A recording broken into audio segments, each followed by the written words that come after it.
Peggy 16.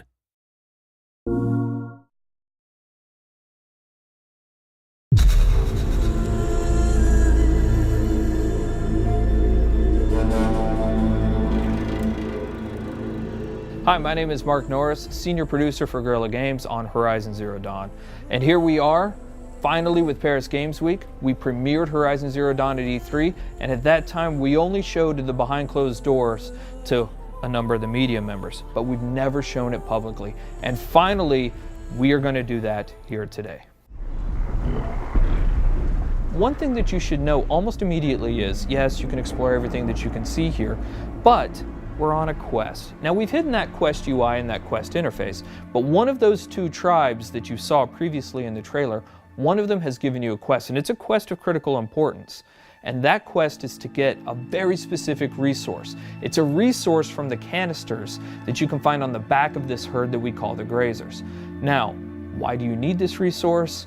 Why does this tribe need it? What is happening in this world? Those are still things that we're going to keep a mystery, but you will desperately need to retrieve this because it's a critical part of what's happening. As you're looking at this screen, for the very first time, you're going to notice some of our UI or our HUD elements. Now, the art on this isn't exactly final, but you can start to see how the game is really starting to creep into what we're doing. You can see in the top middle part of the screen that there is a compass. Now, we've hidden our quest markers and our quest objectives, and we'll talk about a quest here in just a moment, but you can see a compass certainly denotes an open world style of adventure. In the upper right hand corner of the screen, what you can see is the very beginning of a level and an experience bar, so you can start to see the RPG elements start to seep in. In the lower left hand corner of the screen, you can actually see our health bar. It's unusual, it's painted like an arrow. Some of the tribal influences are certainly coming into the UI and HUD, and even though the art's not final, you can expect that those tribal influences will stay. You've seen a number of locales inside of the trailer for Horizon Zero Dawn. You've seen some desert, you've seen some snow, and of course you see here the forest. And currently Aloy is crouched in what we call some stealth grass or some tall grass. Stealth plays an incredibly important part of Horizon Zero Dawn. In fact, you can see the UI element for this. Right underneath the compass is a little circle. That is in fact a stealth indicator.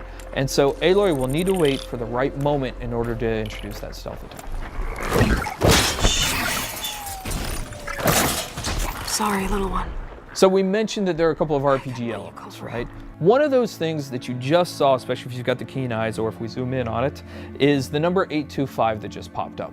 So that number 825 is incredibly important. Why? Because it denotes that there are, in fact, RPG elements hiding behind the hood. That is a damage value. We call that floating combat text, and you can see that number pop up.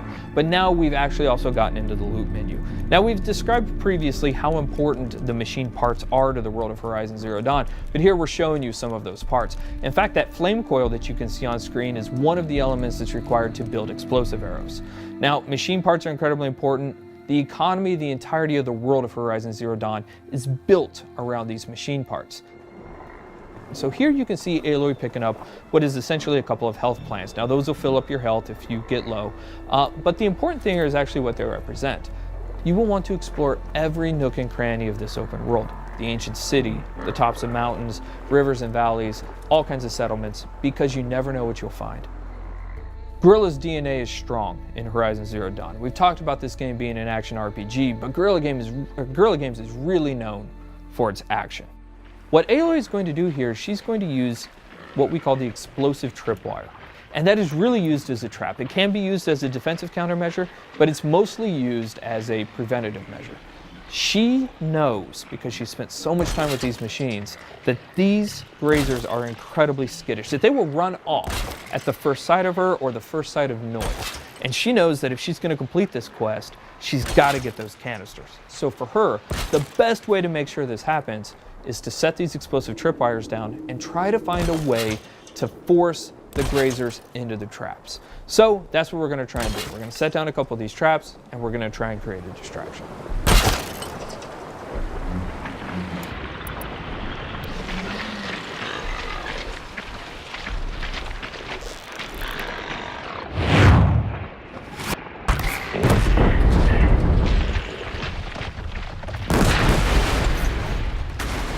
The machines in Horizon Zero Dawn do have herd-like activities.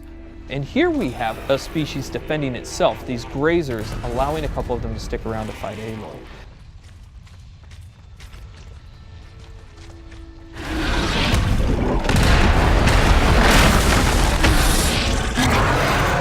This is the mighty Thunderjaw. One thing that you will immediately notice is the size differential between Aloy and the Thunderjaw. The Thunderjaw is 24 meters long and it's 10 meters wide. It has 93 destructible armor plates, each with its own health value, and it has 271 animations and 67 VFX. It has 12 attacks, it's 550,000 polygons. And so what we're taking a look at here is actually some of the strategic and tactical elements of a fight that Aloy will want to think about when she gets engaged with the Thunderjaw.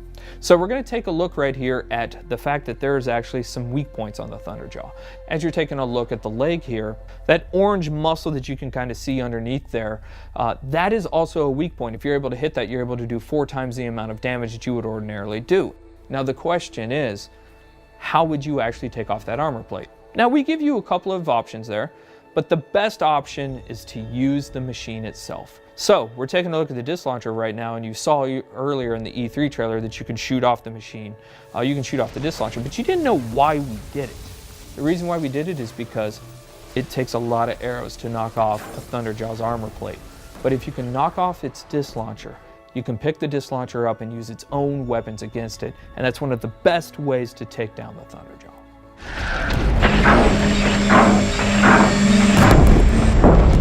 Fighting the Thunderjaw is an awe-inspiring experience. We talked previously about the fact that it has 12 attacks.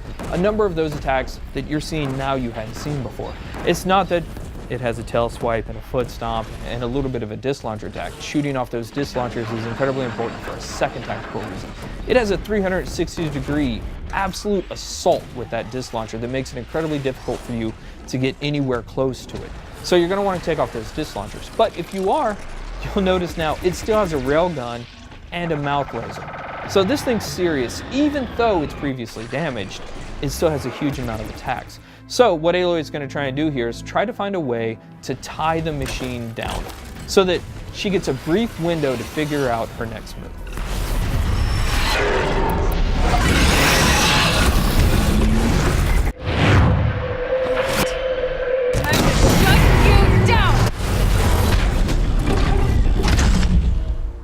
So that was the playthrough of the behind closed doors session of Horizon Zero Dawn. We cannot wait to show you more. We're going to show you something brand new and something huge next year. Thank you.